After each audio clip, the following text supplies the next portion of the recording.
Bon, il y a deux histoires du soir, bonsoir. Hein. Je commence par la première.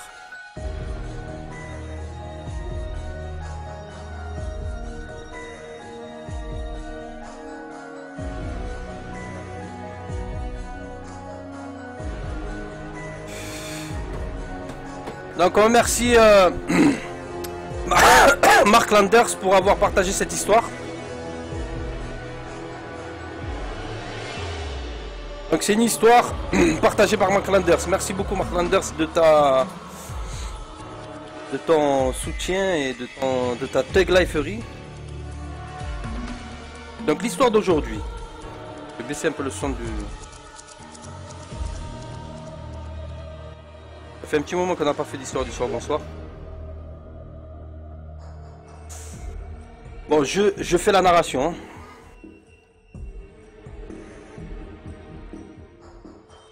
Je commence la narration. Salam à tous. Je m'appelle Malik. J'ai 23 ans aujourd'hui. Alors moi, ce que je vais vous raconter, ça m'est vraiment arrivé. Ça s'est passé pendant les grandes vacances au bled au Maroc, en été 2010, au mois de juin. Donc c'est une histoire du bled, une histoire de peur du bled. Donc Malik nous raconte ses vacances qu'il a passées au Maroc en juin 2010. Et quelques années plus tard, toujours au bled, j'ai de nouveau vécu la même chose. À chaque fois qu'on part au Maroc, on va voir des membres de notre famille qui viennent à la campagne. Ça peut vous paraître bizarre, mais ces gens-là vivent à l'ancienne, avec le strict minimum. L'eau et l'électricité, pas de télé, pas d'internet, la nourriture c'est du robs, mal atay, vraiment le strict minimum pour vivre quoi. Ouais, chez moi au bled c'est pareil. Hein. Enfin maintenant il y a internet, il y a rien d'autre, il n'y a que internet.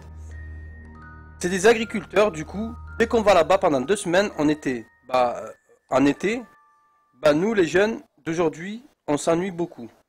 Ah ouais d'accord. Ouais, comme tout le... Bon, quand ils arrivent là-bas, en fait, ils galèrent parce qu'il n'y a rien, il n'y a pas de technologie. Il y a Walou. Mais franchement, moi, je galérais pas. Hein. J'allais à la campagne, j'allais chevaucher les ânes, les chevaux, c'est trop bien. Et on salue beaucoup. Je sais vraiment pas comment ils font. Nous, on ne tient pas 3 jours comme ça. Du coup, moi, ce que je faisais pour tuer le temps cet été-là, j'allais quelquefois me promener en vélo. Loin, seul loin de la maison. Seul, loin de la maison. J'allais me baigner dans un lac où j'allais avec des oncles. Où il allait avec ses oncles quand il était plus jeune. Là, cet été, j'y allais seul. Je connaissais bien le chemin. Je partais vers 15 h et je rentrais à la maison que vers minuit. À part les quelques habitants vivant à côté, il n'y a pratiquement personne sur le chemin à chaque fois. Je suis allé 3 fois cet été-là. Les 2 premières fois, j'avais rien remarqué de bizarre. Sur le bord du lac, il y a une petite colline de 15 mètres environ. En l'escaladant une fois en haut, on pouvait sauter directement dans le lac. Ça faisait office de plongeoir. C'est trop stylé. En montant cette colline, sur le chemin de la montée, j'avais remarqué une sorte de grotte, une caverne. Et ce jour-là, en passant à côté, en montant, j'ai cru entendre plusieurs fois à l'intérieur comme des voix bizarres. Au bout d'un moment, toujours à entendre ces voix, je pensais qu'il y avait des gens dedans. Ceux de mon âge qui jouaient dedans pour délirer. Je décide de rentrer dedans, je me servais de mon téléphone pour m'éclairer et au fur et à mesure d'avancer, de descendre, les voix se faisaient de plus en plus fortes. Et d'un coup, plus rien. Elles se sont arrêtées. Une goutte. Je suis resté sans bouger pendant 5 minutes, dans le noir, pour bien écouter, mais sur le moment, rien du tout. Je commençais à cafouiller, je me disais, il y a vraiment quelqu'un dedans ou c'est moi qui a un délire dans la tête? Donc là, je décide de ressortir. Je m'étais avancé assez profondément. On ne sait jamais s'il m'arrive quelque chose. Et pile au moment où j'allais me retourner pour sortir, j'avais cru apercevoir quelqu'un. Une ombre bizarre. À 7 ou 8 mètres de moi. Ça a été très rapide. Ça a été bref. Dans une grotte... Chaud, moi je serais même pas rentré. Du coup, je me sers de mon téléphone pour éclairer l'endroit devant moi. Et là, plus personne, plus rien, bizarre. Donc là, je ressors, j'avoue, j'avais khla un peu quand même. J'étais étonné. Enfin, il a cafouillé quoi. Mais je continue de... Bon, il continue de nager dans le lac, d'escalader la colline pour sauter dans le lac. Bref, rien d'anormal jusque là. Sauf qu'une fois la soirée tombée, il devait être dans les coups de 21 h du soir. Il faisait de plus en plus sombre. Je m'étais allongé au bord du lac, de l'autre côté de la colline. Elle était en face de moi. Quand d'un coup, il y a quelque chose qui a attiré mon regard vers le sommet, vers là où j'étais. Il y avait quelqu'un, une silhouette, une personne très très grande. Elle était debout et se tenait bizarrement. Elle me fixait et j'avais remarqué sur sa gauche qu'il y avait une deuxième personne. On dirait qu'elle me regardait en cachette celle-là. Je pouvais voir que sa tête. Donc là, il voit une personne dans le plongeoir, enfin le plongeoir naturel là. Il voit une personne grande debout et une autre personne derrière qui se cache derrière la première personne et qui le regarde comme ça. Une silhouette. Là, j'ai commencé à cafouiller de ouf. C'était eux qui étaient dans cette grotte, dans ce trou, quand j'étais rentré dedans plus tôt dans la journée. Là, je décide de prendre mes affaires, monter sur le vélo et me casser de là. Sur le chemin de retour, j'arrêtais pas de me demander c'était qui ce gars, cette personne de si grande taille et son pote à côté. Sur le retour, il y a des lampadaires, la nuit c'est éclairé, tu peux facilement te repérer. Sur le chemin, il devait être dans les 22 h, tous les lampadaires s'étaient éteints d'un coup, un par un. Bizarrement, je pensais que c'était une panne de courant, mais Alice, ça peut arriver. Donc là, je trace la route, je me servais de mon phone, l'application lampe torche pour m'éclairer. Je roulais tout doucement pour pas me marable par terre comme un hamar. Et là, au bout d'un moment, il faisait nuit noire en ce moment-là. J'avais vu, grâce à la lumière de la lune, en regardant sur ma gauche, à environ 500 mètres de moi, 3 personnes de très grande taille. Elles étaient debout sans bouger. La même que j'avais vue au sommet de la colline, là où je sautais dans le lac, quelques heures avant. Au tout début, je pensais que c'était des sahabs qui discutaient tranquilles entre eux. Sauf qu'à un moment, ils se sont retournés vers moi et ils avaient dû remarquer la lumière du téléphone. Et là, wallah l'adem, que j'ai pas rêvé, les yeux étaient rouges. Je pouvais les voir de loin. On aurait dit comme si quelqu'un utilisait un laser. Je sais pas si vous voyez ce que je veux dire, c'était comme une lumière. On était resté comme ça à se fixer pendant 10-15 secondes. À un moment, j'ai failli me marave tellement que je détournais le regard pour les regarder. Vite fait, je détourne le regard pour les regarder. Enfin, je les regarde vite fait. Même pas une seconde pour tenir le guidon, pour reprendre l'équilibre. Là, je re-regarde à l'endroit où ils étaient, il n'y avait plus personne. Sur le coup, j'ai khla. Mais violent. C'était quoi ces trucs? C'était quoi? C'était eux que j'avais vus au lac. Ils étaient après moi. Ils me tapaient poursuite ou quoi? Là, je continue de rouler et un peu plus tard, genre 20 minutes après, j'entendais derrière moi. J'arrive, d'accord, j'arrive. D'accord, j'arrive.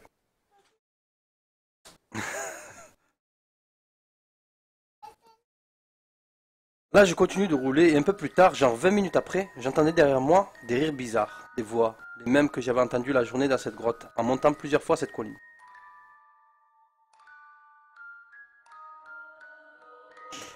Là, je speedais à mort. Je me retourne vite fait pour voir. Et là, je vois sur le bord de la route 2 types en train de regarder dans ma direction. C'est chaud quand même. C'était encore les mêmes que ceux que j'avais vus juste avant dans le champ de blé et sur la colline. Ils faisaient la même taille. Là, j'étais en train de flipper, mais de ouf. Donc en fait, ils l'ont suivi, ils l'ont pas lâché en fait. J'arrive, je t'ai dit. Je vais te taper. Je vais te taper. D'accord, d'accord. Là, j'étais en train de flipper de ouf. Je commençais à me dire qu'ils étaient vraiment après moi. Là, je range mon téléphone et j'accélère le rythme. Je pédale de toutes mes forces pour aller le plus vite possible. Même dans le noir, rien à foutre. Surtout qu'au bout d'un moment, j'entends des kelbs aboyer, des chiens aboyer violemment. Là, je me disais qu'il commençait à se passer quelque chose de pas normal. Surtout que jusqu'à là, tout était calme. Ça a duré 10 minutes environ.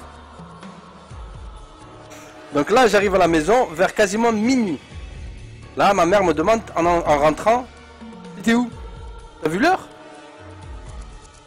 J'étais en panique, mais je rentre et je dis que j'étais juste sur le star en train de prendre l'air vite fait. Bref, je fais comme si de rien n'était. La nuit passe, il devait être dans les 4 h du matin, j'arrivais pas à dormir. J'étais monté sur le star avec du khobz et du etay pour manger et prendre l'air, et profiter de la vue. Là, je me lève, je regarde au loin grâce à la lumière de la lune, et je vois quoi? Je vous laisse deviner.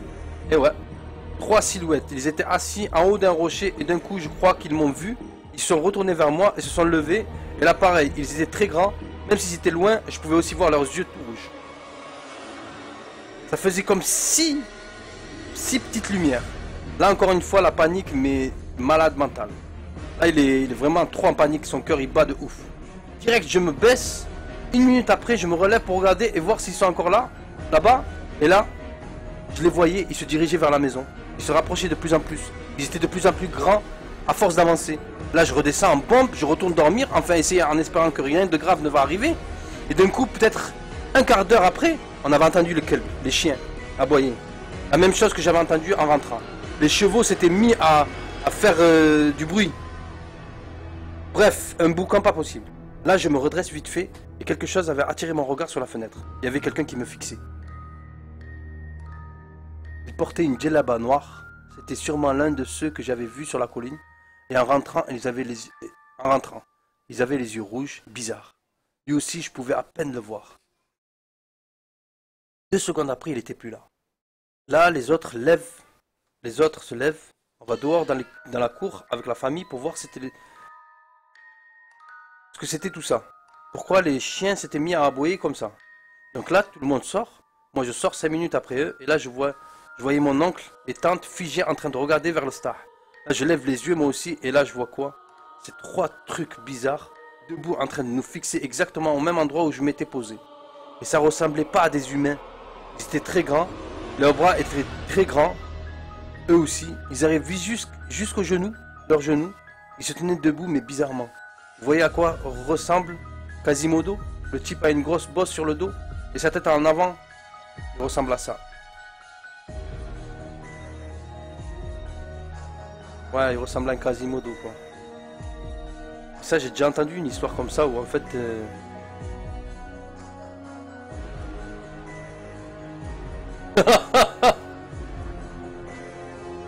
C'est une histoire de spliff. Tag life. J'ai déjà entendu une histoire comme ça où en fait... Les gens, ils racontent... Ils ont déjà croisé dans les campagnes, dans la nuit, des gens qui marchaient. Je vous ai déjà parlé des gens qui étaient de très grande taille, c'est abusé, tu sais. Je les vois marcher, au mieux même pas les regarder, ni les interpeller ou quoi que ce soit. Et ils ont des longs bras qui touchent quasi le sol, tu sais.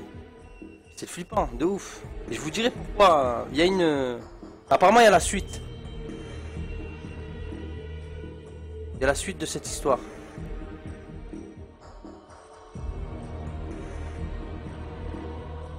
Là, vous rigolez obligé.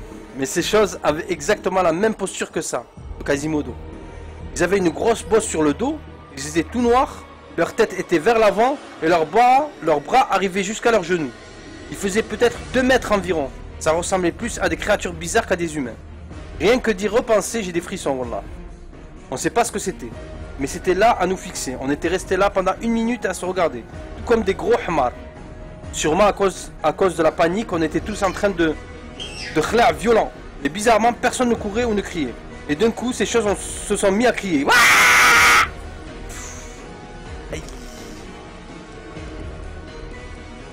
C'était abusé, ça cassait les oreilles. Là, la panique totale, je vous dis pas.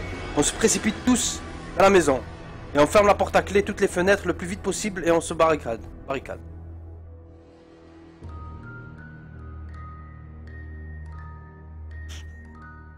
Pendant ce temps dehors, les kelbs aboyaient de plus en plus fort. Les vaches, les chevaux, tous les animaux faisaient un bruit pas possible. Ça veut bien dire que quelque chose de pas normal était en train de se passer là, juste dehors.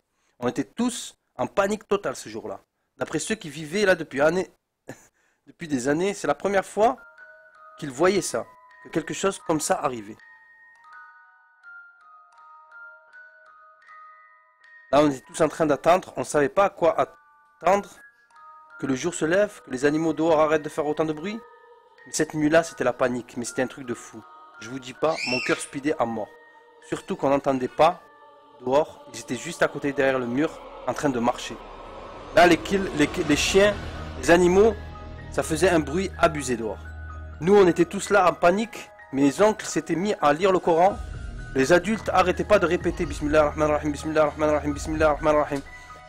Ça a duré 2 heures, vers 6 heures du matin, une fois que le soleil avait commencé à se lever, tout s'était calmé. Et on décide de ressortir. Là, on voyait les chiens, ils tiraient tous une tête bizarre. Ça se voyait à l'expression qu'ils étaient choqués. Ils venaient de voir quelque chose de pas normal. Ils ont sûrement pu approcher de très très près ce que j'avais vu plusieurs fois en haut de la colline, au lac, et en rentrant, et ce qu'on avait tous pu voir sur le star cette nuit-là. C'était quoi ce qu'on a vu? Allahu Alam. Là, le lendemain matin, on décide de tous rentrer en ville à Rabat. Impossible de rester après cette nuit-là. Le jour passe, les vacances d'été sont finies. On est rentré en France avec la famille. Et c'est que 3 ans plus tard qu'on est retourné au bled et à la campagne. En revenant, j'avais demandé à ceux qui vivaient là-bas s'ils avaient revu ces choses. Ils m'avaient tous répondu que non. Au début, je vous ai dit que j'avais revécu la même chose cet été-là, en 2013. Et je vais vous l'expliquer.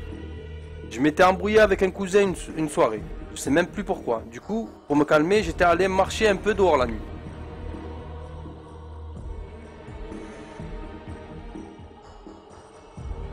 Une fois calmé, je fais demi-tour pour rentrer, sauf que les lampadaires s'éteignent. Tout d'un coup, les lampadaires s'éteignent d'un coup. Exactement comme la dernière fois. Et là, j'aperçus encore ces choses bizarres. Sauf que cette fois, j'avais pas mon téléphone pour m'éclairer. J'avais rien du tout. À part la lumière de la lune, heureusement cette nuit-là, le ciel n'était pas couvert. Donc là, je marche, et d'un coup, j'aperçois au loin quelqu'un qui marche en sens contraire de l'autre côté de la route. Il faisait exactement la même taille que les trucs qu'on avait vus la dernière fois. Il portait une djellaba noire lui aussi. Mais on ne pouvait pas voir son visage, ils étaient cachés par une capuche. Sur le moment, mais laisse tomber comme c'était la panique. Je me suis d'un coup rappelé de tout ce que j'avais vu. Sur le moment, je me disais, putain mais non, comment je vais faire? Je suis dans la merde. Je fais comment? Je fais quoi? Je suis vraiment ahmar. Pourquoi je suis sorti tout seul en pleine nuit? Au début, je comptais me barrer en tapant un sprint. Mais finalement, je décide de faire comme si de rien n'était. J'avance tranquillement. Je continue à marcher normalement. Petit à petit, on se rapproche jusqu'à ce qu'on arrive au même niveau. Mais de l'autre côté de la route. Mais je fais comme si de rien n'était et malgré que j'étais en train de khla à mort, je continue de marcher. De tranquillement marcher. Je regarde droit devant moi jusqu'à ce qu'on arrive au même niveau. Là, je fixe droit devant moi. Je le regarde surtout pas. Une fois ce truc derrière, je me retourne surtout pas et je continue de marcher. Et là d'un coup, les lampadaires se rallument tous un par un. Encore une fois, coïncidence ou c'est cette chose qui est à l'origine de ça? Cette fois-ci, c'était quoi ce que j'avais vu? C'était l'une des créatures que j'avais de nouveau croisées ou c'était quelqu'un qui était juste grand de taille? Je savais même plus si c'était la panique, si c'était tellement qu'il cafouillait de ce qui s'est passé la dernière fois. Là, s'il faut, c'était juste une personne de grande taille qui passait et... C'est chaud. Encore une fois, Allahu Alam. Et c'est là que je repense à cette nuit où j'étais en vélo. Peut-être que j'aurais dû faire pareil. C'est de ma faute. J'aurais sûrement pas dû rester à les fixer pendant 30 secondes. J'aurais dû faire comme si de rien n'était. Mais depuis, je pense vraiment qu'il y a des choses, des créatures qui habitent dans cette campagne. Et que je les ai sûrement dérangées. Et que c'est peut-être pour ça qu'ils étaient venus jusqu'à notre maison. C'est une sorte d'avertissement, je sais pas. En rentrant, je dis rien à personne pour pas provoquer la panique. Les jours suivent, il se passe rien d'anormal. Et je suis retourné au bled là-bas que cet été en 2015. Et un jour, pendant ces vacances, des voisins, des propriétaires de terre qui vivent à quelques kilomètres de chez nous, étaient venus boire l'éteil. Et pour rigoler, j'ai demandé si eux aussi ils avaient vu ces choses.